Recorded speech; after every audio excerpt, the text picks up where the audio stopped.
గ్రంథం 38వ అధ్యాయము 5వ వచనాన్ని చదువుకుందాం.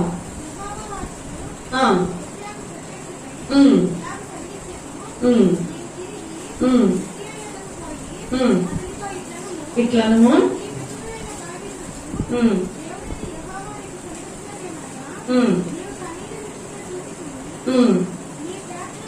నీవు కన్నీళ్లు విడుచుట చూచితివి. ఇక్కడ ఒక చక్కని మాట మనం చూస్తూ ఉన్నాం. కన్నీళ్లు విడుచుట చూచితిని అని ప్రభువారు ఇక్కడ పలుకుతూ ఉన్నారు. దేవుడు మన అందరి కన్నీటిని చూసేటువంటి దేవుడు. ఏం చూస్తున్నాడండి ప్రభువారు? అందరి కన్నీటిని చూస్తూ ఉన్నాడు. నువ్వే కాదు, లోకంలో ప్రపంచంలో కన్నీరు కార్చే ప్రతి ఒక్కరి కన్నీరు కూడా దేవుడు చూస్తూ ఉన్నాడు. నువ్వు ఒక్కదాని కన్నీరే దేవుడు చూడట్లా. అందరూ భూమి మీద ఎవరైతే కన్నీరు కారుస్తూ ఉన్నారో వాళ్ళందరి కన్నీటిని దేవుడు చూస్తూ ఉన్నాడంట. ఆ కన్నీటిని చూచి దేవుడు ఏం చేస్తున్నాడంట? కీర్తన గ్రంథం 56వ అధ్యాయం 8వ వచనంలో ఒక మాట ఉన్నది చూడండి. నా కన్నీళ్లు నీ బుడ్డిలో నుంచబడి ఉన్నవి, అవి నీ కవలలో కనబడును కదా. దేవుడంట మన కార్చే కన్నీటిని ఏం చేస్తున్నాడంట? దాచిపెడుతూ ఉన్నాడు. ఆయన కవలలో దాచిపెడుతూ ఉన్నాడు మన కన్నీటిని. ఈరోజు నీవు నేను కార్చేటువంటి కన్నీటిని దేవుడు చూస్తూ ఉన్నాడు. చూడటమే కాదు, ఆ కన్నీటిని దాచిపెడుతూ ఉన్నాడు. నీ కన్నీరు ఎప్పుడు కూడా వృధా కాదు. నీ కన్నీరు ఎప్పుడు వృధా కాదు. అయితే ఏ కన్నీరు వృధా అయిపోతుంది? ఏ కన్నీరు దేవుడు చూడడు? ఏ కన్నీరు దేవుడికి ఇష్టం లేదు? చూస్తున్నాడు కానీ ఇష్టం లేదు. అందరి కన్నీరు దేవుడికి ఇష్టమేనా? నువ్వు కార్చే కన్నీరు, నేను కార్చే కన్నీరు, ప్రపంచంలో ఉన్న వాళ్ళందరూ కార్చేటువంటి కన్నీరు అంతా కూడా దేవునికి ఇష్టమైనటువంటి కన్నీరేనా? ఈరోజు దేవునికి ఇష్టము లేనటువంటి కన్నీరు కూడా ఉన్నదా? బైబిల్ గ్రంథంలో మనం చూసుకున్నట్లయితే ప్రతి కన్నీటిని దేవుడు ఇష్టపడట్లేదంట. ఈరోజు నీ కన్నీటిని దేవుడు ఇష్టపడి నిన్ను ఆశీర్వదించాలి అంటే నువ్వు కాచవలసినటువంటి కన్నీరు, ఆ విధానము వేరుగా ఉందని దేవుని యొక్క వాక్యం మనకు సెలవిస్తా ఉన్నది. చూడండి, ఈరోజు దేవునికి ఇష్టమైనటువంటి కన్నీటి గురించి 3 విషయాలు నేను మీతో పంచుకొని ఇష్టము కలిగినటువంటి కన్నీరు గురించి మనం ధ్యానిద్దాం. మొట్టమొదటిగా దేవునికి ఇష్టమైనటువంటి కన్నీరు మనం చూద్దాం. న్యాయాధిపతుల గ్రంథము 14వ అధ్యాయము, న్యాయాధిపతుల గ్రంథము 14వ అధ్యాయము 16, 17 వచనాన్ని చదువుకుందాం.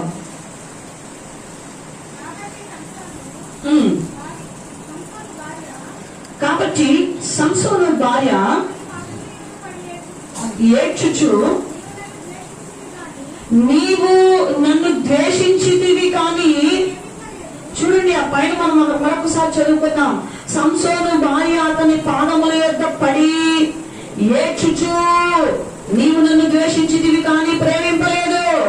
నీవు నా జనులకు ఒక విప్పుడు కథలు వేసితివి, దాన్ని నాకు తెలుపనైతివి అనగా అతడు, నేను నా తల్లిదండ్రులకైనా దాన్ని తెలుపలేదు, నీకు తెలుపుదునా అని అనినప్పుడు ఆమె వారి విందు దినములు 7 అతని యొద్ద ఏడ్చుచూ వచ్చింది. ఇక్కడ ఒక స్త్రీని మనం చూస్తూ ఉన్నాం, సంసోను యొక్క భార్య. ఈమె సంసోను ఎంతో ప్రేమించి ఇష్టపడి ఈ స్త్రీని పెళ్లి చేసుకున్నాడు. దేవునికి వ్యతిరేకమైనటువంటి జనాంగం ఫిలిప్పీన్ అయినప్పటికీ కూడాను ఆమె కావాలి అని తల్లిదండ్రులకు వద్దన్నా కూడా వినకుండా ఇష్టపడి ఆమెను ఏం చేసుకున్నాడండి? పెళ్లి చేసుకున్నాడు. పెళ్లి చేసుకున్న తర్వాత ఆ పెళ్లి అయిపోయిన తర్వాత కొన్ని కార్యక్రమాలు అక్కడ జరుగుతూ ఉన్నాయి. ఆ కార్యక్రమాలు జరుగుతూ ఉన్నటువంటి సమయంలో ఈ యొక్క సంసోను అక్కడ ఉన్నటువంటి వాళ్ళందరితో సదాగా నవ్వుతూ ఒక పొడుపు కథను వేసినట్లుగా మనం చూస్తూ ఉన్నాం. ఏంటి ఆ పొడుపు కథ అని మనం చూసుకున్నట్లయితే, ఆ సింహాన్ని అతను వస్తూ చంపి ఆ తేనెని తీసుకొని వస్తూ ఉన్నప్పుడు దాన్ని ఆధారంగా ఒక పొడుపు కథ అతను అక్కడ వేస్తాడు. ఆ పొడుపు కథ వేసినప్పుడు వాళ్ళు ఆ పొడుపు కథ దాని అర్థాన్ని చెప్పలేకపోతారు. అక్కడ ఉన్నటువంటి వాళ్ళందరూ కూడా ఆ స్త్రీని బెదిరించినప్పుడు ఈ స్త్రీ ఏం చేసిందంటే సంసోన్ని విసిగించడం ప్రారంభించింది. ఇదిగో, నువ్వు నన్ను ప్రేమించట్లేదు, నువ్వు నన్ను ప్రేమించట్లేదు, నువ్వు నాకు ఆ పొడుపు కథ చెప్పట్లేదు, నువ్వు నిజంగా నన్ను ప్రేమిస్తే నేను నీ భార్యని కదా, ఆ పొడుపు కథ నాకు చెప్పొచ్చు కదా, దాని యొక్క అర్థం ఏంటో నాకు చెప్పొచ్చు కదా అని అడుగుతూ ఉంది. అయితే సంసోన్ అంటున్నాడు, అమ్మా ఇది నీకు చెప్పేది కాదు, నా తల్లిదండ్రులకే నేను చెప్పలేదు, ఇది వాళ్ళు చెప్పలేను అన్నప్పుడు నేను నీకు చెప్తాను. ఎందుకంటే ఒక పందెం అనేది కట్టుకున్నాం కదా, ముందే చెప్పకూడదు, లీక్ అవ్వకూడదు కదా అని ఆ యొక్క సంసోను చెప్తాడు. అయినప్పటికీ కూడా ఆ విందు 7 దినాలు జరుగుతుంది.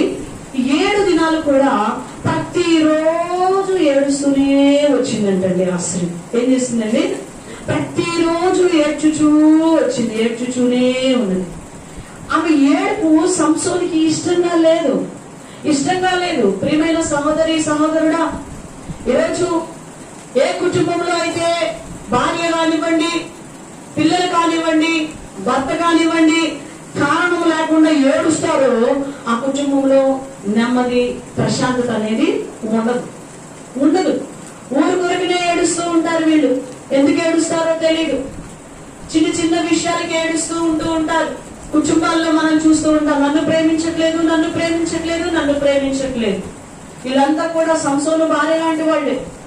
ఎప్పుడు చూసినా కూడా పరీక్షలు పెడుతూ ఉంటారు. భర్త ఏమో భార్య పెడుతూ ఉంటాడు, నువ్వు నన్ను ప్రేమించట్లేదు, ఎవరినో ప్రేమిస్తున్నావు అని అనుమానం. భార్యకేమో నన్ను ప్రేమించట్లేదు, నువ్వు ఎవరిని ప్రేమించొస్తున్నావు, ఎక్కడ తిరిగి వస్తున్నావు అని భార్యకు అనుమానం. ఈ విధంగా ఒకరి మీద ఒకళ్ళకి అనుమానాలతోటి ఏం చేసుకుంటూ ఉన్నారంటే ఒకళ్ళనొకళ్ళు పరీక్షించుకుంటూ ఉంటారు. వాళ్ళ పవిత్రతని, వాళ్ళ విశ్వాసపు జీవితాన్ని, పరిశుద్ధమైన జీవితం మీద, భార్య భర్త మీద, భర్త భార్య మీద, ఒకరి మీద ఒకరు నిందలు వేసుకుంటూ, మచ్చలు వేసుకుంటూ ఉంటారు. దానివల్ల ఇరుగు పొరుగు వారికి కూడా అలసైపోతూ ఉంటారు. ఆయన ఎప్పుడు ఆమెను అనుమానిస్తూ ఉంటాడు అని గుసగుసలు చెప్పుకుంటూ ఉంటారు అనేక మంది. ఆమె ఎప్పుడు తన భర్తను అనుమానిస్తూ ఉంటది అని వాళ్ళ గురించి గుసగుసలు చెప్పుకుంటూ ఉంటారు. వాస్తవంగా తనలో లేదు, ఆమెలో లేదు, ఇద్దరిలో కూడా ఏమీ లేదు. కానీ వారికి కలిగినటువంటి ఒక అనుమానము, దయ్యం ఆ విధంగా కుటుంబాన్ని పాడు చేస్తూ ఉంటది. ఈ రోజు నీ కుటుంబంలో నువ్వు దేనికోసం ఏడుస్తూ ఉన్నావు? చిన్న చిన్న విషయాలకే ఏడుస్తూ ఉన్నావా నువ్వు? నాకు ఆ విషయం చెప్పలేదే, నాకు ఈ విషయం చెప్పలేదే, ఎందుకు ఏడుస్తూ ఉన్నావు? ప్రియమైనటువంటి దేవుని బిడ్డలారా, ఈరోజు నీ భర్తకి నెమ్మది లేకుండా నువ్వు ఏడిపిస్తూ ఉన్నావేమో, నీ భార్యకి ఒక నెమ్మది లేకుండా, సమాధానం లేకుండా నీ భార్యని హింసిస్తూ ఉన్నావేమో సహోదరుడా. ఈరోజు నువ్వు ఎలా ఉన్నావు? యవన చెల్లెలకి, తమ్ముళ్ళతో దేవుడు మాట్లాడుతూ ఉన్నాడు. నీ తల్లిదండ్రుల్ని ఎలాగ నువ్వు ఏడిపిస్తూ ఉన్నావు? చీటికి మాటికి నువ్వు చేసే పనుల వల్ల, నీ క్రియ వల్ల వాళ్ళు ఎంత దుఃఖిస్తున్నారో నీకు తెలుసా? ఈరోజు ఒక తాగుబోతు తండ్రి వల్ల, ఒక తిరుగుబోతు తల్లి వల్ల బిడ్డలు ఎంత అవమానపడుతూ ఏడుస్తూ ఉంటారు. స్నేహితులతో చెప్పుకొని బాధపడి ఏడ్చేటువంటి బిడ్డలు ఉన్నారు. ఈరోజు నువ్వు ఎలాంటి ఏడుపు నీ బిడ్డల్ని ఏడిపిస్తున్నావో నాకు తెలీదు. ఈరోజు నువ్వు ఎలాంటి ఏడుపు ఏడుస్తున్నావో కూడా నాకు తెలియదు. ప్రియమైన సహోదరు, అయితే దేవుడు చూస్తున్నాడు నీ ఏడుపుని. నువ్వు కూడా సంశయం భార్యలాగా వ్యర్థమైన వాటి కోసం ఏడుస్తూ ఉన్నావేమో, వ్యర్థమైనటువంటి పరిమాణాల వాటి కోసం, పందెం కోసం ఏడుస్తూ ఉన్నావేమో. జాగ్రత్త. ఈరోజు నువ్వు దేవుని పడితే దానికి నువ్వు ఏడిస్తే దేవుడు ఆ కన్నీరు దేవుడు చూడడు. కొంతమందికి చిన్నప్పుడు మా అంటూ ఉండేవాళ్ళు, చిన్నపిల్లలప్పుడు ఏడవగానే మా నాన్న కానివ్వండి, మా అమ్మమ్మ వాళ్ళు కానివ్వండి ఒక మాట అనేవాళ్ళు. ఏమనేవాళ్ళు అంటే, కొండ నెత్తిని పెట్టుకొని ఉంటారు వీళ్ళు అనేవాళ్ళు. ఏం కొండంట? నేలకుండే నెత్తిని ఉంటుందంట. కదిలిగానే వీళ్ళకి ఏమొచ్చేస్తుంది? కన్నీరు వచ్చేస్తుంది. ఎవరికనే ఏడు చేస్తుంటారు, దొంగ ఏడుపులు ఏడు చేస్తూ ఉంటారు. చాలా ఏడుపులు ఉన్నాయి తెలుసా? దొంగ ఏడుపులు, నటన ఏడుపులు, మోసల కన్నీళ్లు, ఎన్ని కన్నీళ్లు ఉన్నాయో తెలుసా? బైబిల్ గ్రంథంలో చాలా కన్నీళ్లు ఉన్నాయి. ఏం చూడండి, దేని కోసం ఏడుతుందంట? నాకు చెప్పలేదే, నీకు చెప్పారే, నాకు చెప్పలేదే. దేనికోసం ఏడుస్తున్నావు? మందిరంలో, సంఘంలో నీకు చెప్పారే, నాకు చెప్పలేదే ఏడుస్తున్నావు. వీటి కోసం కూడా. ప్రియమైనటువంటి దేవుని బిడ్డలారా, ఈరోజు నువ్వు దేనికి ఏడుస్తున్నావో ఆలోచించుకో. సంసోను భార్య ఏడ్పు దేవునికి ఇష్టంగా లేదు. వ్యర్థమైనటువంటి వాటి కోసం ఆమె ఏడుస్తూ ఉన్నది. వ్యర్థమైనటువంటి పనికి మాని దాని కోసం ఆమె ఏడుస్తుంది. నాకు చెప్పలేదు, నన్ను పిలవలేదు. ఇదే నా ఏడుపు. పనికి మాలిన వాటి కోసం మనము ఏడకూడదు. ఈరోజు రెండవ కన్నీరు చూద్దాం. చూడండి, సంఖ్యాకాండము 11వ అధ్యాయము, సంఖ్యాకాండము 11వ అధ్యాయము 4వ వచనము 10వ వచనాన్ని చదువుకుందాం. సంఖ్యాకాండము 11వ అధ్యాయము 4, 11 వచనాన్ని చదువుకుందాం. వారి మధ్యనున్న మిశ్రిత జనము మాంసాపేక్ష అధికముగా కనపరచుగా ఇశ్రాయేలీయులను మరలా ఏడ్చి, మాకెవరు మాంసము పెట్టుదురు? మేము ఐగుప్తులో మేము ఉచితముగా తినిన చేపలను, కీరకాయలను, దోసకాయలను, కోరాకులను, ఉల్లిపాయలను, తెల్లగడ్డలను జ్ఞాపకమునకు వచ్చుచున్నవి. ఇప్పుడు మా ప్రాణము సొమ్మసిల్లిపోతుంది. 10వ వచనం చూడండి, జనులు తమ తమ కుటుంబములలో ఎవరి గుడారపు ద్వారమునొద్ద వారు ఏడవగా మోషే వినెను. యెహోవా కోపము బహుగా రగులుకొనెను. వీళ్ళ ఏడుపు వల్ల దేవునికి ఏమొచ్చేసిందంటే ఇక్కడ కోపం వచ్చేసింది. ఇశ్రాయేలు ప్రజలు ఏడుపు వినేసరికి కోపం వచ్చేసింది. ఎక్కడ కూర్చొని ఏడుతున్నారంట? ఎవరి గడప దగ్గర వాళ్ళు కూర్చొని ఏడుతున్నారు. ఎవరి ఇంటి దగ్గర కూర్చొని వాళ్ళు ఏడుతూ ఉన్నారు. అయ్యో, ఆ రోజుల్లో మేము చేపలు తిన్నామే, ఆ రోజుల్లో తెల్లగడ్డలు తిన్నామే, ఎర్రగడ్డలు తిన్నామే, ఈ రోజు మాకు లేదే మాంసము అని ఏం చేస్తున్నారంటే వీళ్ళు దేనికోసం ఏడుస్తున్నారు? తిండి కోసం ఏడుస్తూ ఉన్నారు. తిండి కోసం ఏడుస్తూ ఉన్నారు. నువ్వు దేనికోసం ఏడుస్తున్నావు? దేవుని సన్నిధిలో దేనికోసం ఏడుస్తూ ఉన్నావు? అయ్యో డబ్బులు రాలేదు, అయ్యో సంపాదన రాలేదు, అయ్యో తిండి లేదు, అయ్యో అది లేదు, ఇది లేదు. ఓకే, మంచిదే, నువ్వు ఏడవటం తప్పు అంటలేదు. కానీ దానికోసమే నువ్వు ఏడుస్తున్నావు చూడు, దానికోసమే నువ్వు బ్రతుకుతున్నావు చూడు, అది తప్పు అంటున్నాడు దేవుడు. మొదట నా నీతిని నా రాజ్యమును వెతకండి, తర్వాత మీకు ఏం కావాలో అది మీకు ఇవ్వబట్టు అంటున్నాడు దేవుడు. కానీ రాజ్యాన్ని పక్కన పడేస్తున్నాం, దేవుని సన్నిధిని పక్కన పడేస్తూ ఉన్నాం. మనం పొద్దున్న లేచింది దేనికోసం పరిగెత్తుతూ ఉన్నాము? తిండి కోసమే ఏడుస్తున్నాం, తిండి కొరకే పరిగెత్తుతున్నాం. వారమంతా తిండి కోసమే పనిచేసుకుంటూ ఉన్నాం. తిండి తిండి తిండి తిండి తిండి. ఎంత భయంకరమైనటువంటి తిండి బొత్తులైపోయాం మనం అందరం కూడా. చూడండి, ఆ సంసోను భార్య ఏడ్చింది ఏడ్చింది ఏడ్చింది ఏడ్చింది అని బ్రతికిందా? సంతోషంగా ఉందా? సుఖంగా ఉందా? దెబ్బకి ఏం చేశారు? వాళ్ళందరూ కూడా కాల్చి చంపేశారు. విలోక సంబంధమైన ఏడుపు నీకు జీవాన్ని ఇవ్వలేదు. ఇక్కడ ఇశ్రాయేలు ప్రజలు కూడా తిండి కోసం తెగ ఏడుస్తున్నారంట, తెగ ఏడుస్తున్నారు. అయ్యో అయ్యో అయ్యో అయ్యో శోకాలు పెట్టేస్తున్నారు. ఏమైందో అనుకుంటాం. అందరూ చేపలు వండుకున్నారు, మనము చేపలు వండుకోరా? అమ్మా, ఏం వండుకోరా? చేపలు వండుకోలేదంట. అందరు తీసుకున్నారంట బజార్లో వాళ్ళంతా. పాపం వాళ్ళు తీసుకోలేదంట చేపలు. దానికోసం ఏడుపు. ఈ సచివుడు అంతే, ఎప్పుడు చూసినా అందరు కొంటుంటారు. మన పిల్లలకు మాత్రం గుర్పెట్టడు. మేమంతే అని ప్రతిసారి దేనికోసం తిట్టుకుంటూ ఉంటాం, ఏడుస్తూ ఉంటారు. తిండి తిండి తిండి. పొద్దున్న లేచింది నిద్రపోయే కోసం వరకు కూడా దేనికోసం ఏడుస్తూ ఉన్నాం మనం? తిండి తిండి తిండి తిండి. కీర్తన గ్రంథం 78వ అధ్యాయం 25వ వచనంలో మనం చూస్తే, దేవదూతల మన్నాను వారికి ఇచ్చెను, అయితే వీరు మాంసము కొరకు ఏడ్చిరి అని మనం చూస్తున్నామండి. ఏమిచ్చాడంటండి దేవుడు వారికి? దేవదూతలు తినేటువంటి మన్నాని దేవుడిస్తే వాళ్ళు దేనికోసం ఏడుస్తున్నారంట? మాంసం కోసం ఏడుస్తూ ఉన్నారంట. అంటే శరీర సంబంధమైన వాటి కోసం ఏడుస్తూ ఉన్నారు, శరీర సంబంధమైన సుఖము కోసం ఏడుస్తూ ఉన్నారు. నాకు దక్కలేదే అయ్యో అని ఏడుస్తూ ఉన్నారు. ఈరోజు ఆత్మ సంబంధమైనటువంటి ఆశీర్వాదాలని, ఆత్మ సంబంధమైనటువంటి వాటిని మర్చిపోతూ ఉన్నారు ప్రజలు. పర సంబంధమైనటువంటి ఆశీర్వాదాలను మర్చిపోతున్నారు. ఏ కాడికి ఇహలోక సంబంధమైనటువంటి ఆశీర్వాదాల వెంటే పరిగెత్తుతూ ఉన్నారు. బైబిల్లో చెప్పినట్లుగా ఏమి తిందుమా ఏమి త్రాగుదుమా అని పరిగెత్తుతున్నారు. లోకాసు వార్త 12వ అధ్యాయం 22, 23, 24 వచనాల్లో మనం చూస్తే అక్కడ ఒక ధనవంతుడు మనకు కనిపిస్తూ ఉంటాడు. అతడు ఏమంటున్నాడట? ఏమి తిందుమా అని మీ ప్రాణమును గూర్చి అయినను, ఏమి ధరించుకుందుమా అని మీ దేహమును గూర్చి అయినను చింతింపకూడని దేవుడు చెప్తూ ఉంటే, ఆ ధనవంతుడేమో నా ప్రాణమా తినుము త్రాగుము సుఖించుము అంటూ ఉన్నాడు అండి.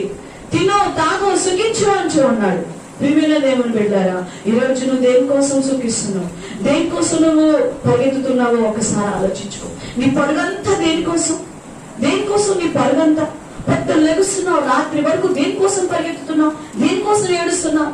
తిండి తిండి తిండి తిండి. సంపాదన కోసమే కదా, సంపాదన కోసమే కదా నువ్వు పరిగెత్తి ఏడుస్తున్నావు, ఆ విధంగా ఏడిపిస్తున్నావు కూడా. ఈరోజు ఆ యొక్క ఏడుపు దేవునికి ఇష్టంగా ఉండట్లా. ఎందుకు అంటే దేవుణ్ణి మర్చిపోయావు, తిండిని మాత్రమే నువ్వు గుర్తుపెట్టుకున్నావు, దేవుణ్ణి మర్చిపోయావు, మిగతా వాటిని నువ్వు మర్చిపోయావు. ఈరోజు తిండి తిండి తిండి తిండి దొరకకపోతే ఏమవుతుంటారు వీళ్ళు? ఏడుస్తూ ఉంటారు. ఒక్క వారం మాంసం తగ్గిందో అస్సలు బయట పడిపోతుంది వాళ్ళ నోరు. చాలా మంది నేను చూస్తూనే ఉంటాను, వారంలో ఒక్క వారం ఆ ఇంట్లో వ్యక్తి కనుక చికెన్ కానీ ఏదైనా నీసు తేకపోతే వాళ్ళని చేపను కట్ చేసినట్టు కట్ చేసేస్తారు. ఇలా మాటలతో శుభ్రం చేసేస్తారు వాళ్ళని, చికెన్ కడిగినట్టు కడిగేస్తారు వాళ్ళని. ఎక్కడ లేనటువంటి మంచి మంచి సువాసనలతో కూడిన లాంగ్వేజ్లు వచ్చేస్తాయి కొంతమంది స్త్రీలకి ఆ టైంలో. ఈరోజు ఏ విషయంలో నువ్వు మాట్లాడుతున్నావు, ఏ విషయంలో నువ్వు ఏడుస్తున్నావు? తిండి కోసమా అండి? తిండి కోసం పరిగెత్తిన ఏసావు జీవితం ఏమైపోయిందండి? ఆశీర్వాదాన్ని పోగొట్టుకొని భ్రష్టుడైపోయాడు. ఈరోజు తిండి కోసం ఏడుస్తూ ఇంట్లో కూర్చొని ప్రార్థన కూడా మానేసేటువంటి గనులైన స్త్రీలు, గనులైన పురుషులు ఉన్నారు. చికెన్ కొట్టు దగ్గర నుంచొని, చేపల కోట మార్కెట్ల దగ్గర నుంచొని ప్రార్థనకి లేట్ అయిపోయి ప్రార్థనలు మానేసేటువంటి వాళ్ళు ఉన్నారు. పురుషుడు ఇంటికి తీసుకురాగానే వాటి వంటి చక్కగా వాచి పెట్టి చర్చలకు రాకుండా ఇంట్లో ఉన్నటువంటి స్త్రీలు ఉన్నారు. జాగ్రత్త. ఈరోజు నువ్వు తిండిని ప్రేమిస్తూ ఉన్నావేమో, తిండి కోసం ఏడుస్తూ ఉన్నావేమో. వీళ్ళు ఏం చేశారో తెలుసా? దేవునికి కోపం వచ్చేసిందంట, తినండి చావండి అని చెప్పేసి వదిలేశాడు. మాంసాన్ని కురిపించాడంట, పూరేడు పిట్టలను కురిపించాడు. అవి తింటూ ఉన్నారంట. వాళ్ళు తింటూ ఉండగానే పళ్ళ సందుల్లో గొంతుల్లో ఇరుక్కొని ఏమైపోయారండి? అందరూ ఏమైపోయారు? అక్కడికక్కడే రాలిపోయారు, చనిపోయారు. మాంసాపేక్ష, మాంసమును అధికముగా నువ్వు తినొద్దు. దానికోసం ఏడవబాక, తిండి కోసం ఏడవబాక. అది లేదు ఇది లేదు తిండి లేదు అని ఏడవద్దు నువ్వు. ఈరోజు అలాంటి కన్నీరు దేవుడు చూడట్లేదు.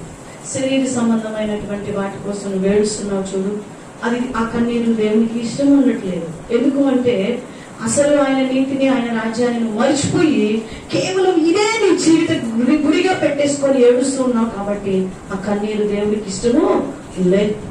మూడవదిగా నేను చెప్తూ ఉన్నాను చూడండి. ఆదికాండము 30వ అధ్యాయము 1-2 వచనాన్ని మనం చదువుకుందాం. ఆదికాండము 30వ అధ్యాయము 1-2 వచనం.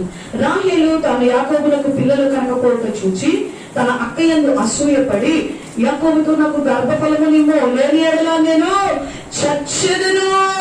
చచ్చిపోతాను అని ఏడుస్తుందండి. యాకోబు కోపము రాహేలు మీద రగులుకొనగా, అతడు నేను నీకు గర్భఫలము ఇయ్యకపోయినా దేవునికి ప్రతిగానున్నానా నేను. చూడండి, పిల్లల కోసం ఆమె ఏడుస్తూనంట. ఇద్దరు అక్క చెల్లెలు మనందరికి కూడా తెలుసు, లేయా రాహేలు, యాకోబు యొక్క భార్యలు ఇద్దరు. అయితే పెద్ద భార్య అయినటువంటి లేయాకి చక్కగా పిల్లలు పుడుతూ వచ్చారు, కానీ రాహేలుకు బిడ్డలు కలగలేదు. ఈమె ఏడుపు కంటే కూడా ఇంకో స్టెప్ ఎక్కువే వెళ్ళిపోయింది. ఏడుపు కన్నా కూడా ఒక స్టెప్ ఎక్కువ వెళ్ళిపోయింది. ఏమైపోతుందంటే ఏడుపు తర్వాత వచ్చే నెక్స్ట్ స్టెప్ ఏంటంటే చచ్చిపోతా. బ్లాక్మెయిల్ చేస్తారు, బెదిరిస్తుంటారు. ఏమైపోతాను నేను? చచ్చిపోతా, లేకపోతే చంపేస్తా లేకపోతే చచ్చిపోతా. ఏడుపు తర్వాత వచ్చే నెక్స్ట్ స్టెప్ అన్నమాట ఇది. Next step. ఈ రాహేలు ఎలా ఏడుస్తుందంటే తన భర్త దగ్గర నాకు కూడా ఏమివ్వు, పిల్లల్నివ్వు. ఆమెకి మాత్రమే పిల్లలు కలుగుతున్నారు, నాకెందుకు పిల్లలు లేవు? నాకు పిల్లలు. యాకోబు ఇచ్చాడు ఆ పిల్లల్ని, లేయాకి యాకోబు ఇచ్చాడు ఆ పిల్లల్ని. ఆ యొక్క భార్యతో ఉన్నట్లుగానే ఈ భార్యతోనూ ఉంటున్నాడు. ఇంకా చెప్పాలంటే లేయా దగ్గర కన్నా కూడా రాహేలుని ఇంకా అమితంగా ప్రేమించాడు యాకోబు. రాహేల కోసము ఎన్ని సంవత్సరాలు బానిసగా బ్రతికాడో కూడా తెలుసు మనకి. అలాంటి రాహేలు యాకోబుని ఏం చేస్తుంది? విసిగించేస్తుంది అసూయతో అంట. అక్కడ మనం చదివాము, ఏం మాట చదివాము? దేనితోటి అంటే పిల్లల మీద ప్రేమతో కాదు, అడుగుతుంది. దేనితో అడుగుతుంది? ఇప్పుడు అసూయతో. ఎవరికి పుట్టారు? తన అక్కకి పుట్టారు. ఇప్పుడు తనకి పిల్లలు లేరు. అసూయ, అసూయతో అడుగుతుంది, అసూయతో ఏడుస్తుంది. ఈ రోజు నువ్వు ఏం ఏడుస్తున్నావు? దేవుడి దగ్గర ఎలాంటి ఏడుపు ఏడుస్తున్నావు? అసూయతో ఏడుస్తున్నావా? పక్కన వాళ్ళు అది కొనుక్కున్నారు, ఇది కొనుక్కున్నారు, మాకు లేదు దేవుడా. వాళ్ళు బాగా చదువుకుంటున్నారు వాళ్ళ పిల్లలు, మా పిల్లలు చదువుకోవట్లేదు దేవుడా. ఈ ఏడుపు నీ ఏడుపు. వాళ్ళు ఇల్లు కట్టుకున్నారు దేవుడా, మాకు ఎందుకు ఇవ్వట్లేదు ఇల్లు, ఇదా ఏడుపు. వాళ్ళు కట్టుకుంటే నీకెందుకు, వాళ్ళు చదువుకుంటే నీకెందుకు, వాళ్ళు బాగుంటే నీకెందుకు? నీకు లేదని అడుగు, దేవుడు ఇస్తాడు. అంతేగాని అసూయతో అడుగుతూ ఉంటాం చూడు, ఆ కన్నీరు దేవుడికి ఇష్టం లేదు. ఏడుస్తూ ఉంటాం చూడు పక్కన వాళ్ళ మీద పడుతూ, అది దేవుడికి ఇష్టం లేదు. ఇష్టం లేదు. ఈరోజు నీకు లేనిదేదో నువ్వు చక్కగా దేవుడిని అడగాలి, అంతవరకే. అసూయతో అడిగేదేంటి, అసూయతో ఏడ్చేదేంటి దేవుడి దగ్గర? ఈ రాహేలు ఎలాగ ఏడుస్తుందంట దేవుడి దగ్గర? అసూయతో ఏడుస్తున్నది. అందుకు యాకోబు కోపం ఆమె మీద రగులు కొనిందంట. ఇప్పుడు ఆమె ఏమైనా జీవించిందా అనుకుంటే బిడ్డల్ని కనగానే చనిపోయింది ఆమె కూడా. ఈరోజు ఇలాంటి కన్నీటి వల్ల నువ్వు పొందుకునేది ఏది నీకు ఆశీర్వాదం అంటూ నువ్వు అనుభవించు. ఫస్ట్ చూసాము సంసోను భార్య. ఆమె ఏడ్చి ఏడ్చి ఏడ్చి ఏడ్చి సంపాదించేసింది, సమాధానం పొందింది, కానీ జీవించిందా? అది ఆమెకు ఆశీర్వాదకరంగా ఉందా? లేదు. తిండి కోసం ఇశ్రాయేలీలు ఏడ్చి ఏడ్చి ఏడ్చి ఏడ్చి మాంసాన్ని సంపాదించారు, కానీ అది వాళ్ళకి ఏమన్నా ఆశీర్వాదం ఉందా? వాళ్ళు జీవించారా చక్కగా? లేదు. ఏమైపోయారు? తింటూ తింటూ ఉండగానే చచ్చిపోయారు, రాలిపోయారు. ఈమె కూడా, రాహేలు కూడా యాకోబు దగ్గర ఏడ్చి ఏడ్చి గొడవ పెట్టుకొని అసూయతో అడిగింది. పోనీ బిడ్డల్ని కనగలు ఏమైనా చక్కగా పంచుకుందా? కానీ కనక తల్లికి ఏమైపోయింది? చచ్చిపోయింది. ఆ పిల్లలు కూడా లేయ పెంచాల్సి వచ్చింది, ఆ బిడ్డలను కూడా తన అక్కే పెంచాల్సి వచ్చింది కన్న తర్వాత. అసూయ ఎముకలకి కుళ్ళని దేవుని వాక్యం సెలవిస్తూ ఉన్నది. ఎందుకు ఒకరి మీద పడి ఎప్పుడు చూసినా ఏడుస్తూ ఉంటాం, ఎప్పుడు చూసినా ఒకరి మీద పడి ఏడుస్తూ ఉంటాం. ఏ రోజు నీ ఇంట్లో ఉన్న దాన్ని, ఆహారాన్ని బట్టి, నీ ఇంట్లో ఉన్న వస్తువును బట్టి, నీకు ఇచ్చిన భర్తను బట్టి, నీకు ఇచ్చిన భార్యను బట్టి సంతోషించి దేవునికి వందనాలు చెప్పావా? నా భర్తను బట్టి నీకు వందనాలయ్యా, నా భార్యను బట్టి నీకు వందనాలయ్యా, ఏ రోజున దేవునికి కృతజ్ఞత చెల్లించావా? ఎప్పుడు చూసిన పొరుగు భార్యలు, పొరుగు భర్తలు, పొరుగు పిల్లలు, పొరుగు తిండి. అసూయ, అసూయ. ఈరోజు పక్కవాళ్ళు నచ్చుతూ ఉన్నారంటే ఏంటి? కామం లేదా నీలో? నీకున్నటువంటి నీ భర్త నీకు ఇష్టం ఉండట్లేదా? నీకున్న నీ భార్య ఇష్టం ఉండట్లేదా? జాగ్రత్త ప్రియమైనటువంటి సహోదరి సహోదరులారా, ఎలాంటి ఏడుపు ఏడుస్తున్నావు? అసూయ పడవద్దు నువ్వు నీ జీవితంలో. అసూయ ఎముకలకి కుళ్ళు అని దేవుని వాక్యం మనకి సెలవిస్తున్నది. అసూయ పరులను, వారి కన్నీటిని దేవుడు చూడడం, ఆలకించడం. ఒకవేళ నువ్వు ఏడ్చి ఏడ్చి పొందుకున్నది నీకు ఆశీర్వాదంగా ఉండదు. ఒక్కోసారి పిల్లలు ఏడ్చి విసిగిస్తుందంటే తీసుకోనా అని ఇస్తాం, కొన్నిసార్లు ఇస్తాం, కానీ అది వాళ్ళకి ఏం చేసిద్ది? కీడు చేసిద్దా, మేలు చేసిద్దా? కీడే చేసిద్ది. కొంతమంది కఠినమైన తల్లిదండ్రులు ఏం చేస్తారో ఇప్పుడు చాలా మంది తల్లిదండ్రులు పిల్లలకి కీడు చేసేవాళ్లే కానీ మేలు చేసే తల్లిదండ్రులు అస్సలు లేరండి. పూర్వపు దినాల్లో తల్లిదండ్రులు నిజంగా బిడ్డల్ని ఎంత ప్రేమించారంటే అంత ప్రేమించారు. ఈ రోజు నిజంగా చెప్పాలి అంటే తల్లిదండ్రులకి బిడ్డల మీద కొంచెం కూడా ప్రేమ లేదు. ఎందుకు అంటే ఆ బిడ్డకి చిన్నప్పటి నుంచే 2 సంవత్సరాలు పుట్టిన దగ్గర నుంచే సెల్ ఫోన్లు ఇచ్చే వాటిని పాడు చేసేస్తున్నారు. నువ్వు నిజంగా నీ బిడ్డలు ప్రేమిస్తే పోనిస్తావా? నువ్వు చేతిలో పెడతావా? నువ్వు నిప్పు తీసుకెళ్లి నీ బిడ్డ చేతిలో పెడతావా? పెద్దోడైపోయాడు, పెద్దోడయ్యాకైనా నువ్వు చేతిలో పెడతావా? దానివల్ల ఏం కలిగిందో తెలియదా నీ బిడ్డకి? మరి సెల్ ఫోన్ పెడితే నీ బిడ్డ ఏమైపోతాడో నీకు తెలియదా? చిన్న వయసులోనే వాడి చేతిలో సెల్ ఫోన్లు పెడితే పెద్దయ్యాక ఏమవుతారు వాళ్ళు? ఈ రోజు ఫ్రీ ఫైర్ ఆడటానికి, డబ్బులు పెట్టుబడులు పెట్టడానికి, డ్రెస్ కొనాలంట, గన్ను కొనాలంట ఫోన్లు. నువ్వు చేసింది కాదా అది? నీ బిడ్డలకు పాడు చేసింది నువ్వే. తల్లి తండ్రులకు చెప్తున్నా, నీ బిడ్డలకి ఫోన్లు ఇచ్చి పాడు చేస్తున్నారు, వాళ్ళ జీవితాన్ని నాశనం చేస్తున్నారు. చిన్నప్పటి నుంచే వాళ్ళకి ఇస్తున్నారు. అది చూపించి అన్నం పెడతారు, అది చూపించి పాలు తాపుతారు, అవి చూపించి నవ్విస్తుంటారు. రేపు నిన్ను చూసి నవ్వవాళ్ళు, నిన్ను చూసి ప్రేమించరు, ఫోన్ చూసి ప్రేమిస్తారు, ఫోన్ ప్రేమిస్తున్నారు. ఫోన్ ని ప్రేమించినట్టు నిన్ను ప్రేమిస్తారేమో చూడు, ప్రేమించరు. దానికి ఇచ్చిన విలువ నీకు ఉండదు. నీ జీవితంలో ఇంకొక రోజుల పోతే అసలు ఉండదు. ఈరోజు దేనికోసం? అసూయతో వాళ్ళకుంది ఫోన్, నాకు లేదు ఫోన్, ఆ పిల్లలు ఆడుకుంటున్నారు, మా పిల్లలకి లేదు. నీకెందుకు? నీ బిడ్డలను చక్కగా పెంచుకో. వాళ్ళు ఫోన్లు కొనుక్కుంటారో, కంప్యూటర్లు కొనుక్కుంటారో, మెల్ల వేసుకుంటారో, ఏం వేసుకుంటారో నీకెందుకమ్మా? నీకెందుకయ్యా? నీ బిడ్డల్ని పెంచే విధంగా నువ్వు క్రమంగా పెంచు. అసూయతో పెంచొద్దు, అసూయతో పెంచొద్దు. అసూయతో కూడిన కన్నీరు దేవుడు ఆలకించడు. ఈరోజు నీ జీవితంలో ఈ కన్నీటితో ఒకవేళ నువ్వు ప్రార్థన చేస్తున్నావేమో, ఈ ప్రార్థన నీ ఇంటికి కప్పు కూడా కాదు. ఎదుటి వాళ్ళ మీద అసూయతోను, తిండి మీద వ్యామోహంతోను, చిన్న చిన్న విషయాలకి గొడవలు పెట్టుకుంటూ ఏడుస్తూ ఉన్నావేమో సంసోను భార్యలాగా. ఈరోజు ఆ కన్నీరు పై కప్పు కూడా దాటదు అని దేవుడు చెప్తూ ఉన్నాడు నీ ప్రార్థన వల్ల. మరి అయితే ఏ కన్నీరు దేవుడికి ఇష్టం? ఏ కన్నీటిని దేవుడు ఇష్టపడతాడు? మరి ఎలాంటి కన్నీరు నేను కార్చాలి దేవుని దగ్గర? మరి అందరికీ ఉంటుంది కదా, ఒక ఆలోచన వస్తుంది కదా, అదే ఇప్పటి వరకు నేను ఇలాంటి కన్నీరు కార్చింది, మరి ఎలాంటి కన్నీరు దేవుడికి ఇష్టం, నేను ఎలా చేయాలి దేవుని దగ్గర, ఎలా గడవాలి దేవుని దగ్గర అని మనము చూద్దాం. చూడండి, ఏ కన్నీరు దేవునికి ఇష్టమో మనం చూద్దాం. లూకాసు సువార్త 7వ అధ్యాయము 38వ వచనము. లూకాసు సువార్త 7వ అధ్యాయము 38వ వచనము. దయచేసి అందరూ వాక్యము శ్రద్ధగా వినాలి. అందరూ కూడా దేవుని యొక్క వాక్యం మీద మనం మనసు పెడదాం. లూకాసు సువార్త 7వ అధ్యాయం 38వ వచనము. అక్కడ మనము ఒక స్త్రీని మనం చూస్తూ ఉన్నాము. ఆమె పేరైతే అక్కడ లేదు, కానీ పాపాత్మురాలైనటువంటి ఒక స్త్రీ అని మనము చూస్తూ ఉన్నాం. ఈ పాపాత్మురాలైనటువంటి స్త్రీ అంట ఎన్నో పాపములు చేసింది.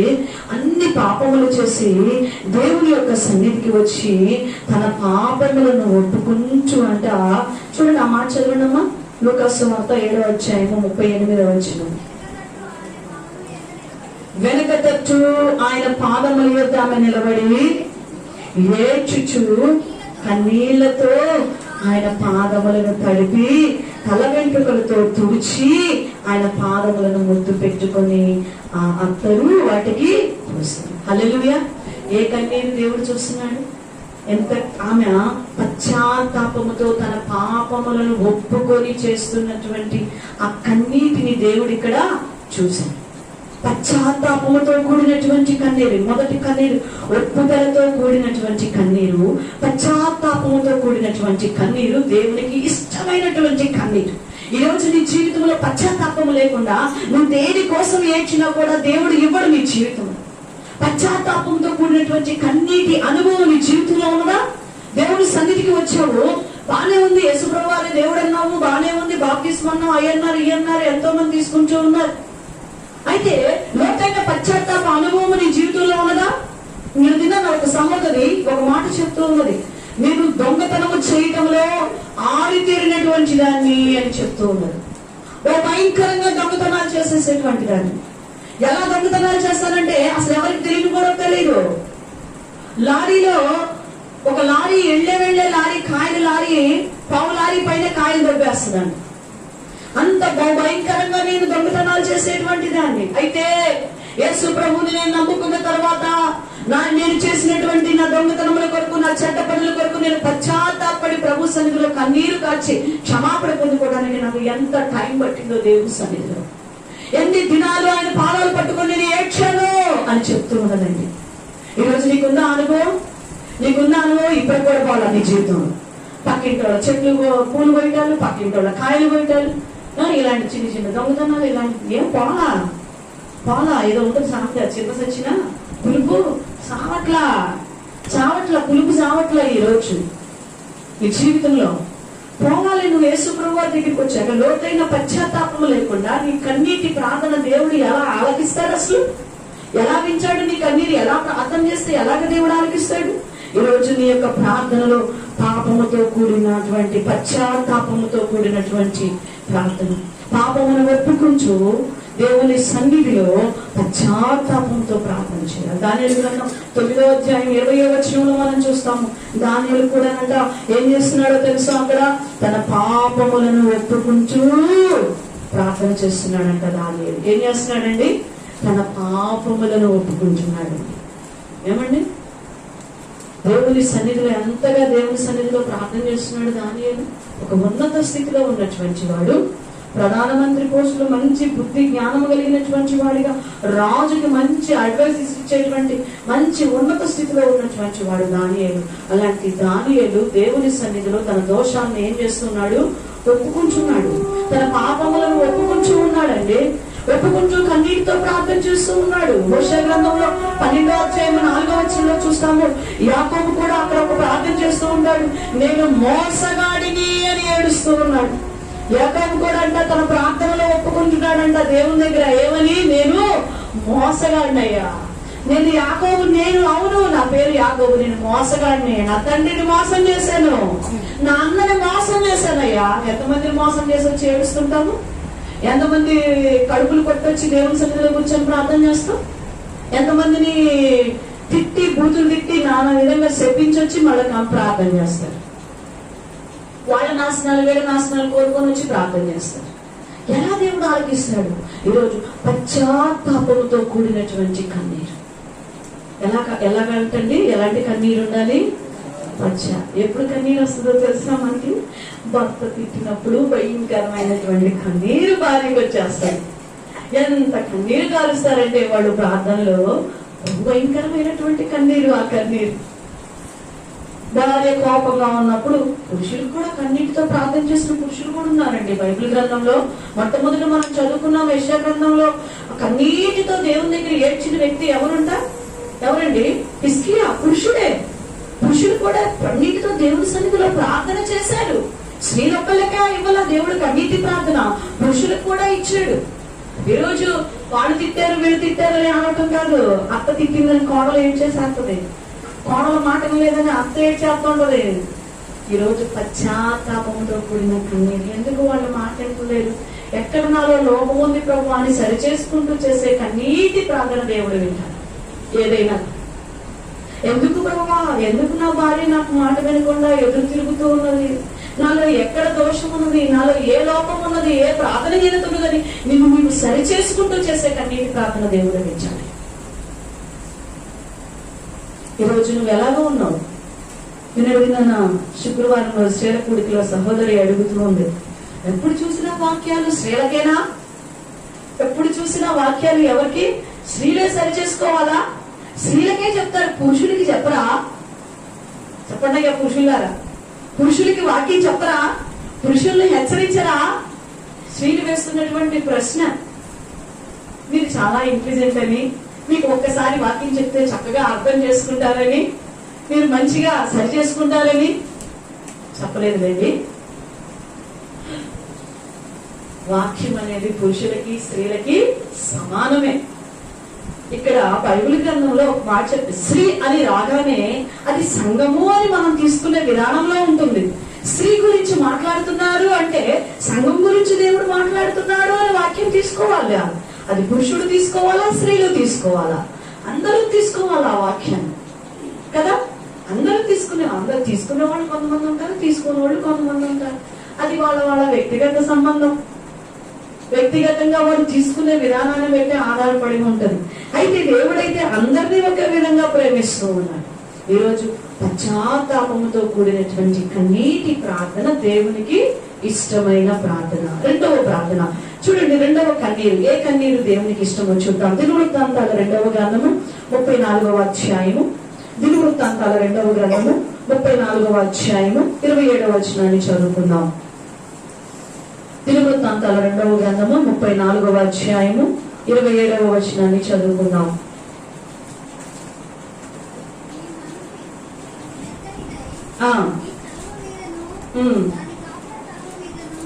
ముప్పై 34వ అధ్యాయము 27వ వచనము.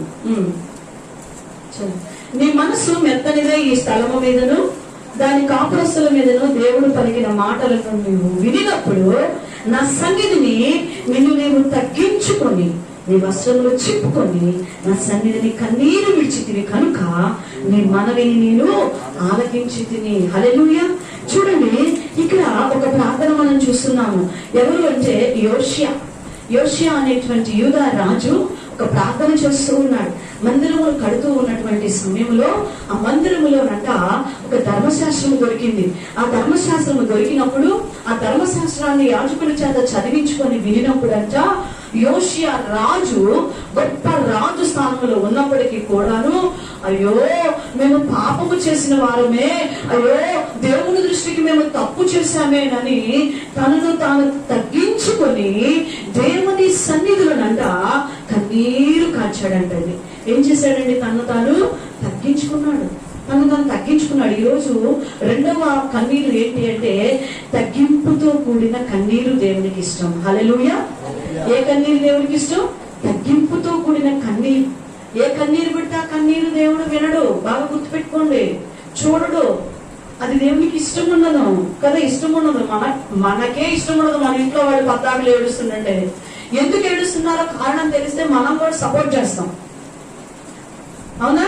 పనికి మన వాటి కోసం ఏడుస్తున్నారని తెలిస్తే ఏం చూస్తుంటా ఇంకో 2 పీకు అంటామా అన్నాం. ఏంది వాడు వింటా ఉంటారు 2 పీకు, నాకు సెల్ ఫోన్ లేదు అని ఏడుస్తున్నాడు ఒక అబ్బాయి. అప్పుడు నేను ఆ నమ్మకే సంబంధించంటే లాగే 2 పీకమ్మా అని. ఏం చేయాలి? సొంత అల్లుళ్ళండి, అందుకని ఇచ్చాను, అందరికి ఇవ్వాలండి. ఏం చేయాలి? ఏ ఏడుపు పడితే ఆ ఏడుపు మనకి ఇష్టంగా ఉండదు కదా. అమ్మా నాకు అది కావాలమ్మా అని ఒక మంచి వస్తువు కోసం అడుగుతుంది. ఏమా పిల్లోడు అడుగుతుంది కొనియడానికి, ఏమైంది పాపం, అది అందరికీ అవసరమే కదా కొని అని చెప్తారు. ఎందుకంటే ఆ కన్నీటిలో ఒక న్యాయం ఉన్నది, ఆ కన్నీటిలో ఒక అవసరత ఉన్నది. ఈరోజు దేవుడు కూడా నీ కన్నీటికి ఒక న్యాయము, ఒక అవసరత చూసి నీకు ఆశీర్వదించాలి అంటే నువ్వు ఎలా కన్నీరు గారుస్తున్నా, ఎలాంటి ఏడిపిస్తున్నా. ఒక ఆమె ఏడుస్తుంది, నన్ను ఆయన దగ్గరికి పోలేకుండా ఆపుతున్నారు, నన్ను ఆయన దగ్గరికి పోలేకుండా ఆపుతున్నారు అని ఏడుస్తుంటే నేను అనుకున్నాను ఇదేందబ్బా ఆయన దగ్గరికి అంటే భర్త అనుకోని ఆ భర్త దగ్గరికి వెళ్ళటానికి ఆమెకేంటి పాపం అందరు అబ్జెక్షన్ పెట్టడం ఏంటి, ఏమేడవడం ఏంటి, ఎందుకమ్మా నీ భర్త దగ్గరికి వెళ్తానికి నిన్నెందుకు ఆపుతున్నారమ్మా అని నేను అడుగుతున్నాను. అక్క ఆయన నా భర్త కాదక్క. ఎవరు కదంట? ఆమె భర్త కాదంట. ఏంటి ఎవరో భర్త దగ్గరికి వెళ్ళడానికి వాళ్ళు ఆపుతున్నారా? మరి నువ్వెందుకు వెళ్తున్నావు? దానికోసం నువ్వు ఏడుస్తున్నావా? దానికోసం నేను ప్రార్థన చేయాలా? అయ్యో ఎంత భయంకరమైన పరిస్థితి. మొన్న మధ్య ఒక సహోదరి సీరియస్ గా వచ్చేసింది నా దగ్గరికి. వచ్చి చెప్తూ ఉన్నది, అక్క పలానా నన్ను భలే శోధిస్తుంది, పలానా నన్ను భలే విసిగిస్తున్నది, ఆ కోసం నువ్వు ప్రార్థించేయి, నన్ను బాగా హింస పెడుతుంది అనింది. ఎందుకమ్మా ఎందుకు హింస పెడుతుంది, ఏంటి, ఆమె ఎక్కడ ఉంటుంది, ఆ పలానా ఊరి దగ్గర ఉంటుంది, పలానా నువ్వెందుకు వెళ్తున్నావు అంత దూరం, మీరు ఇక్కడే కదా ఎందుకు వెళ్తున్నావు అంటే వాళ్ళ ఆయన నా దగ్గరికి వస్తుంటాడు అక్క, అందుకని నన్ను భలే తిడుతుంది అక్క, ఆయన వస్తుంటే నేనేం చేశాను అంటుందండి. 10 మాలింది. నేనంటే ఇప్పుడు ఆమె తీసేయమని ప్రార్థన చేయాలా నేను? అయ్యో దేనికోసం ఏడుస్తున్నారండి, దేనికోసం ఏడుస్తున్నారు? ప్రియమైన దేవుని బిడ్డలారా, తగ్గింపుతో కూడినటువంటి ప్రార్థన, పశ్చాత్తాపము ప్లస్ తగ్గింపు నీ జీవితంలో ఉండాలి. మందిరానికి సుంకరి పరిసయ్యుడు ఇద్దరు వచ్చారంట. ఇద్దరు 2 చేతులెత్తి పైకెత్తి ప్రార్థన చేస్తూ ఉన్నాడండి. ఇద్దరు చేస్తూ ఉన్నాడు. ఎవరు ప్రార్థన విన్నాడు దేవుడు? సుంకరి ప్రార్థన. ఎందుకు విన్నాడు? సుంకరి ప్రార్థనలో తగ్గింపు ఉన్నది. అయ్యా ఆకాశం తట్టు కనులెత్తడానికి కూడా నేను యోగ్యుడిని కానయ్యా అని తాను తగ్గించుకుంటున్నాడు. ఈ పరిసయుడేమో గొప్పల మోత హెచ్చించుకుంటూ కన్నీటితో ప్రార్థన చేస్తున్నాడు. చాలా చక్కటి ప్రార్థన పరిసయుడు చేసింది కూడా.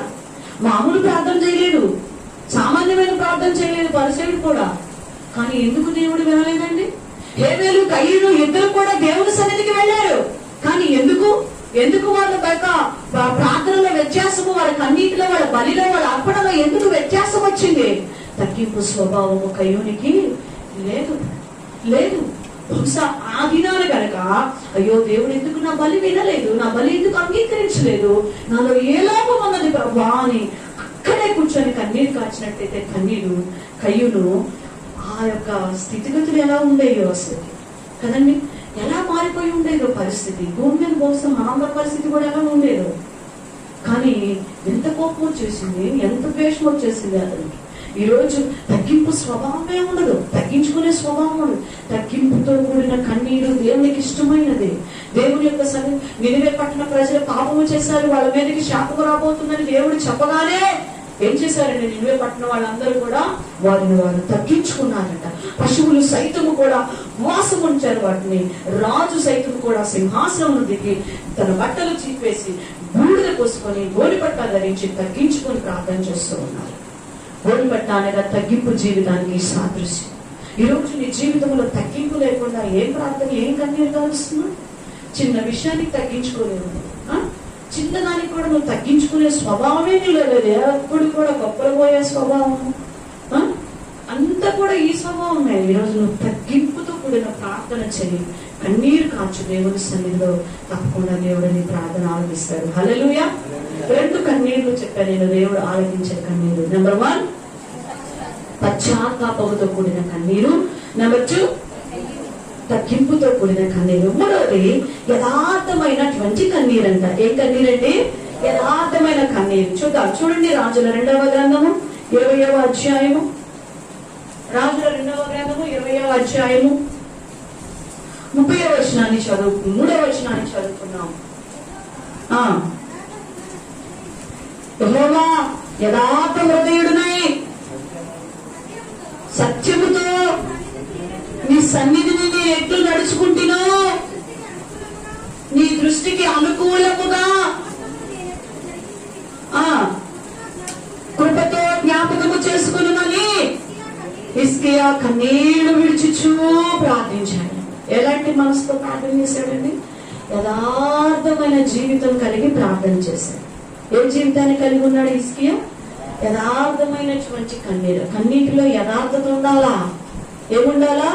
యథార్థమైనటువంటి కన్నీరు దేవునికి చాలా ఇష్టం. యథార్థమైనటువంటి మనసు. ఈరోజు లోపల పెట్టుకొని నువ్వు అసలు ఏమన్నా ఒక యవనస్తులు భయంకరంగా ఏడుస్తూ కన్నీటితో ప్రార్థన చేస్తాను.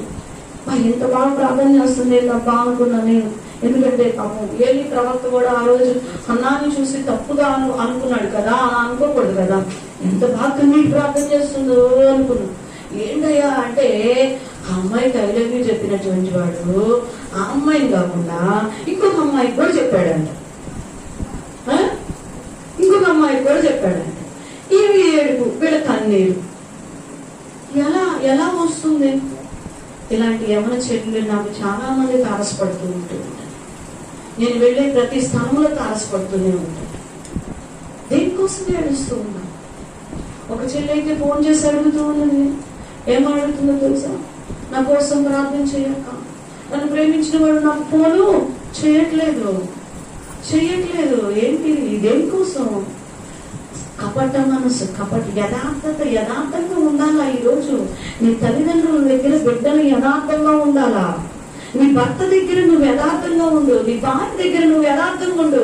సంఘం అందరము దేవుని ఎదుట యథార్థంగా ఉండాలి. ఈరోజు మనం యథార్థంగా మనము జీవించాలి. యథార్థతే ఉండదు మన జీవితంలో. ప్రార్థనకి ఎందుకు రాలేదమ్మా సహోదరి? ప్రార్థనకి పని అవ్వలేదు.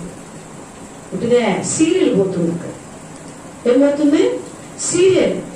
సీరియల్ చూస్తూ టీవీ చూస్తూ ప్రార్థనకి రానటువంటి మహాతల్లులు మహాతండ్రులు గనులైన వారు ఎంతో మంది ఉన్నారు. యవనస్తులు కూడికలో కనపడరు. ఏంటి కారణం? టీవీ. స్త్రీల కూడికలో కనపడరు. ఆ టైంలో సీరియల్ రాత్రి మిస్ అయిన సీరియల్ పగల చూస్తూ ఉంటారు. జాగ్రత్త. యథార్థంగా దేవుని ఎదుట నువ్వు ప్రవర్తించు. నతానీయేలును చూచి దేవుడు అంటున్నాడు, ఇతనిలో ఏ కపటము లేదు, ఇతను చాలా యథార్థవంతుడు అంటున్నాడు దేవుడు. నువ్వు ఎలా ఉంటున్నావు? యథార్థత లేదు నీ జీవితంలో. పైకి భక్తి కలిగి పైకి క్రైస్తవుడని చెప్పుకుంటూ ఉన్నావు, కానీ యథార్థత ఏది నీ జీవితంలో? నటిస్తూ ఉన్నావు అని చూస్తున్నాడు. ప్రియమైన దేవుని బిడ్డలారా, ఈ రోజు నువ్వు ఎలాగా ఉన్నావు? యేసుక్రీస్తు ప్రభువారంట హెబ్రీయులకు రాసిన పత్రిక 5వ అధ్యాయం 7వ వచనంలో మనం చూస్తాం. శరీరధారిగా ఉన్న దినములలో క్రీస్తు మహారోదనముతోనూ కన్నీటితోనూ మొరపెట్టినాడు యథార్థంగా దేవుని సన్నిధిలో. తండ్రి సన్నిధిలో యేసుక్రీస్తు ప్రభువారే యథార్థంగా మొరపెట్టారు. ఈ రోజు నీకు ఎలాంటి కన్నీరు వస్తుంది? దేవుడు యథార్థమైన కన్నీరు దేవుడు ఆలకిస్తాడు. ఈ రోజు నీ హృదయంలో నీ అంతరంగంలో పాపాన్ని ప్రేమిస్తూ పైకి మంచి భక్తిగా నటిస్తూ ప్రార్థన చేస్తే, కన్నీరు కారిస్తే అది యథార్థమైన కన్నీరు కాదు. ఈరోజు దేవుడు నీకు సూటిగా నీతో చెప్తూ, నువ్వు బాధపడినా పర్వాలేదు, నా మాటలు ఈ మాట్లాడుతున్న ప్రభు మాట్లాడుతున్న ఈ మాటలు నీకు ఒకవేళ గాయం చేస్తున్నాయేమో, అయినా సరే ఈరోజు దేవుడు నీతో మాట్లాడుతున్నా. యథార్థత లేకుండా ఎలా కన్నీరు కారుస్తున్నావు? యథార్థత లేకుండా ఎలా దేవుని సన్నిధిలో నువ్వు సంవత్సరాలు గడిపేస్తూ ఉన్నావు? అసలు సంవత్సరాలు అయిపోతున్నా యథార్థత నీ జీవితంలోనికి రావట్లేదే. యథార్థతతో కూడినటువంటి కన్నీటి ప్రార్థన దేవునికి ఇష్టమైనటువంటి ప్రార్థన, దేవునికి ఇష్టమైనటువంటి ప్రార్థన. నాలుగవదిగా చెప్తూ ఉన్నాను, నశించిపోతున్న ఆత్మల కొరకును కార్చే కన్నీరు దేవునికి ఇష్టం. హల్లెలూయా. ఏ కన్నీరు? నశించిపోతున్న ఆత్మల కొరకును కార్చే కన్నీరు అంటే దేవుడికి చాలా ఇష్టం, చాలా ఇష్టం. నెంబర్ 1 ఏ కన్నీరు?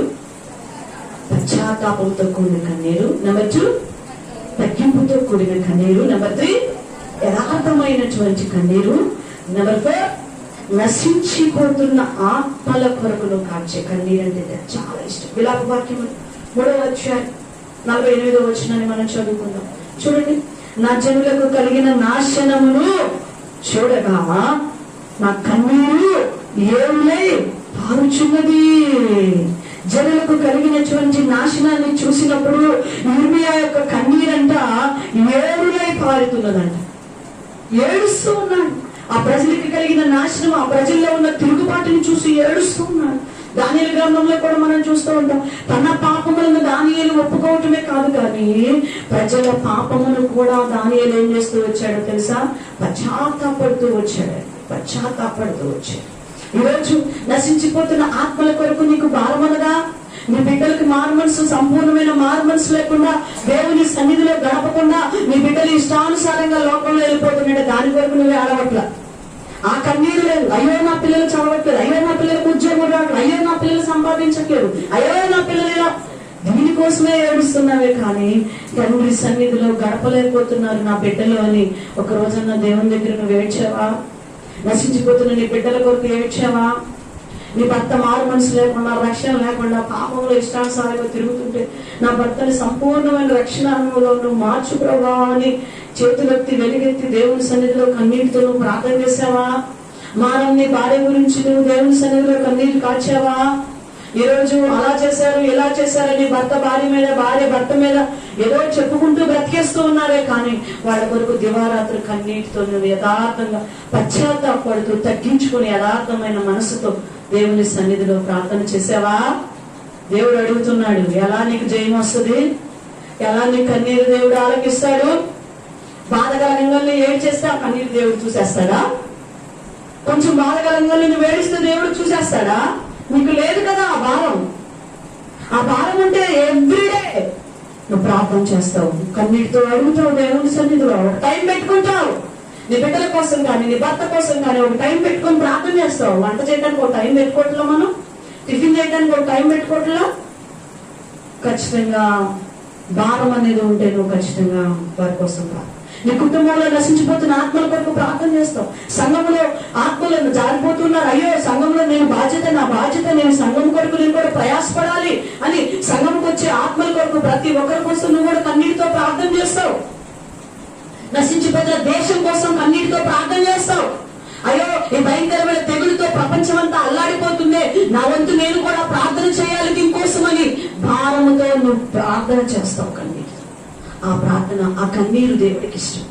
ఆ కన్నీరు ఉందని ఇలా వదిలిపోయాలి భూమి మీద శుభ్రంగా, ఒకరు తక్కువయ్యారు పని అనుకుంటున్నారు. ఒక ఆత్మ నశించుట దేవుని చిత్తము కాదు. యిర్మీయా అంటాడు 9వ అధ్యాయం 1వ వచనంలో, నేను దివారాత్రము కన్నీరు విడిచినట్లు నా తల జలమయముగాను నా కన్ను కన్నీళ్ళ ఓటగాను ఉండను గాక. అలా ఎండిపోవటానికి వీల్లేదు దేవుడు అడుగుతున్నాడండి యిర్మీయా. తన కన్నులు ఎలా ఉండాలంట? ఓటగా. ఓట అంటే ఎప్పుడు వస్తూనే ఉండాలి. నా కళ్ళు అలా ఉంచాయా, నా యొక్క జీవితం అలా ఉంచాయా, నా జీవితం అలా ఉంచు. నేను నశించిపోతున్న ఆత్మల కొరకు ఎప్పుడు ఏడుస్తూ నీ సన్నిధిలో మొరపెట్టే బిడ్డగానే నేను ఉండాలయ్యా, ఎక్కడ నేను ఆనమర్చకూడదయ్యా అని ఏడుస్తూ ఉన్నాడండి. దావీదు పరుపు తడిచిపోయింది కన్నీటితో అని చదువుతూ ఉన్నాం.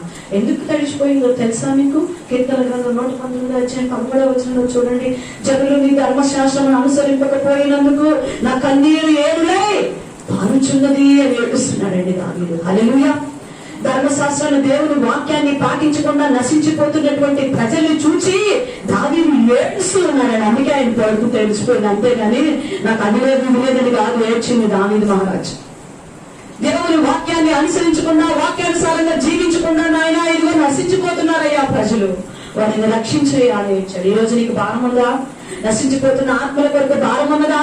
ఎస్తేరు 3 రోజులు ఉపవాసం ఉండి కన్నీటితో దేవుని సన్నిధిలో ప్రార్థన చేసిందండి. దేనికోసం చేసిందండి?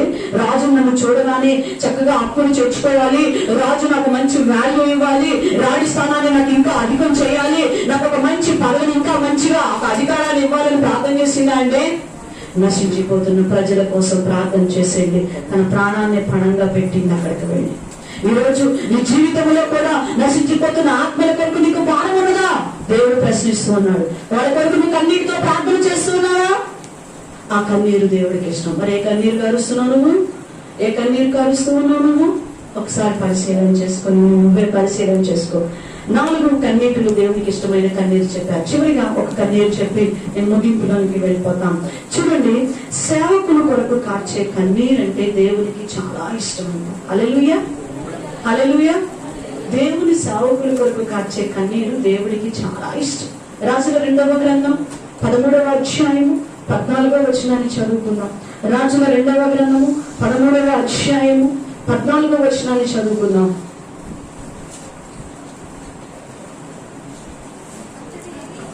అమ్మా, అంతటా ఎలీషా మరణకరమైన రోగము చేత పీడితుడై ఉండగా ఇశ్రాయేలు రాజైన యెహోయాషు అతని వద్దకు వచ్చి అతన్ని చూచి కన్నీరు విడిచుచు, నా తండ్రి, నా తండ్రి, ఇశ్రాయేలు వారికి రథమును రౌతులను నీవే అని ఏడ్చెను. చూడండి, ఈ యొక్క రాజుని మనం చూస్తూ ఉన్నాము. ప్రియమైనటువంటి దేవుని బిడ్డలారా, ఇశ్రాయేలు రాజు అయినటువంటి ఈ యొక్క యెహోయాషు రాజు ఎలీషా దైవ సేవకుడు అనారోగ్యంతో బాధపడుతూ ఉంటే అతనంట ఆ దైవ సేవకుడిని అలా మంచంలో చూడగానే యెహోయాషు కంట ఏమొచ్చేసిందో తెలుసా అండి?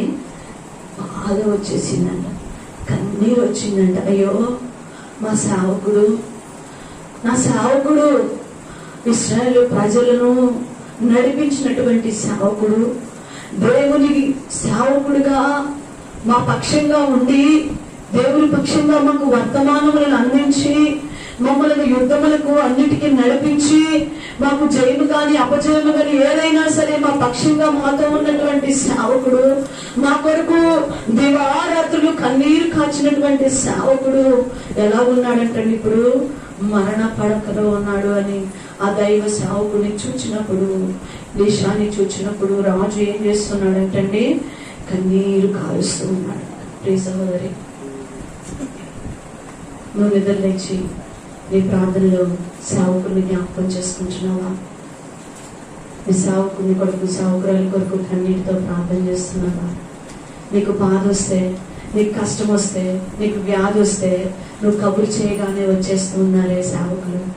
తింటూ కూడా తిండి కూడా వదిలిపెట్టి పరిగెత్తుకుంటూ వచ్చేస్తారే నీకు బాగలేదు అని. నీ సంతోషంలో పాలు పంపులు పొందుతారే ఏ స్వార్థం లేకుండా. అలాంటి దైవ సేవకుల కోసం నువ్వు కన్నీటితో ప్రార్థన చేస్తున్నావా? సేవకుల క్షేమం కొరకు నువ్వు ప్రార్థన చేస్తూ ఉన్నావా? సేవకుల కొరకు నువ్వు సహాయం చేస్తూ కన్నీటితో వాళ్ళ కొరకు, వాళ్ళ క్షేమం కొరకు నువ్వు మొరపెడుతూ ఉన్నావా? ఒక్క రోజున నువ్వు ప్రార్థన చేసావా? వారు మీ పక్షంగా, దేవుని పక్షంగా వెళ్ళి యుద్ధాలు చేస్తూ ఉంటుంటే, అనేక ప్రాంతాలకు వెళ్ళి వస్తూ ఉంటుంటే నువ్వు ప్రార్థనన్నా చేస్తున్నావా వాళ్ళ కోసం? ఈరోజు సేవకుల కొరకు కనీసం కన్నీటితో ప్రార్థన చేస్తూ ఉన్నావా? ఈరోజు ప్రియమైన దేవుని బిడ్డలారా, ఈ ప్రశ్న దేవుడు అడుగుతూ ఉన్నాడు. నేను ఈ ప్రశ్న నిన్ను దేవుడు అడుగుతూ ఉన్నాడు. ఆత్మీయంగా నేను పోషిస్తున్న నీ దైవ సేవకురాల కొరకు, దేవుని యొక్క సేవకుడి కొరకు నీవు కన్నీటితో ప్రార్థన చేస్తూ ఉన్నావా? ప్రార్థన చేస్తూ ఉన్నావా? ఈరోజు ఏమండి, సంఘంలో సేవకుడిని అడుగుతూ ఉన్నారు. ఆ సంఘంలో ఉన్నటువంటి యవనస్తులు, మీరు కాదు, మీరు చాలా మంచి వాళ్ళు, నేను మీ గురించి నేనే సాక్ష్యం ఇస్తాను, మీరు చాలా మంచి యవన బిడ్డలు. అయితే ఆ సంఘంలో ఉన్నటువంటి యవనస్తులు చక్కగా సేవకుడితో కలిసి పరిచర్య చేస్తూ వచ్చారు. పరిచర్య చేస్తూ, సహకరిస్తూ పరిచర్య చేస్తూ ఉంటూ ఉంటే దైవ సేవకుడు కూడా చక్కగా వాళ్ళు పరిచర్య చేస్తున్న విధానం చూసి వాళ్ళని కూడా అనేకమైన స్థలాలకి తీసుకొని వెళుతూ ఉన్నారు. అలా వాళ్ళు చదువుకుంటున్న వాళ్ళు కొంతమంది, ఉద్యోగం చేసుకుంటున్న వాళ్ళు కొంతమంది ఉన్నారు ఆ పరిచర్యకు వచ్చే వాళ్ళలో కదండి. సమర్పణ కలిగి సమర్పించుకొని వచ్చేవాళ్ళు వేరు. వాళ్ళు పరిచారకులు, వాళ్ళు వేరు. వీళ్ళు ఏంటంటే పనులు చేసుకుంటూనే, ఉద్యోగం చేసుకుంటూనే దేవుని యొక్క సన్నిధికి వస్తూ ఉంటారు సేవకి. సో అలా పరిచయకు వస్తూ ఉన్నారు, అనేక ప్రాంతాలకు తీసుకువెళ్తున్నాడు, వస్తున్నారు. కొన్ని దినాలు గడిచిపోయేసరికి వాళ్ళు ఒకరోజు సేవకుని ప్రశ్నిస్తూ ఉన్నారు. ఏమని ప్రశ్నిస్తూ ఉన్నారో తెలుసా? మేము నిన్ను వెంబడిస్తూ వచ్చాము, నువ్వు ఎక్కడికి రమ్మంటే అక్కడికి వస్తున్నావు కదా, మాకేంటి, మమ్మల్ని పట్టించుకోవేంటి, మీరు మాకేం పట్టించుకోరేంటి, మాకేం సహాయం చేయవేంటి అని అడుగుతున్నారండి. ఎవరినండి? సేవకుడు అడుగుతున్నారు. సేవకుడు వాళ్ళకి సహాయం చేయాలంట, ఆర్థికంగా వాళ్ళకి సహాయం చేయాలంట. నిజంగా సేవకులు ఏం సహాయం చేయగలుగుతారు విశ్వాసులకి? చెప్పండి. దేవుని యొక్క సేవకులు ఏ సహాయాన్ని నీకు అందించగలుగుతారు? వాక్య ఆహారం అనేటువంటి సహాయాన్ని నీకు అందించగలుగుతారు. మరీ పేదవారు, దరిద్రులైన వారు, లేనివారు అయిన ఉంటే కనుక వారు చేయగలిగిన సహాయాన్ని నీకు చేస్తారు.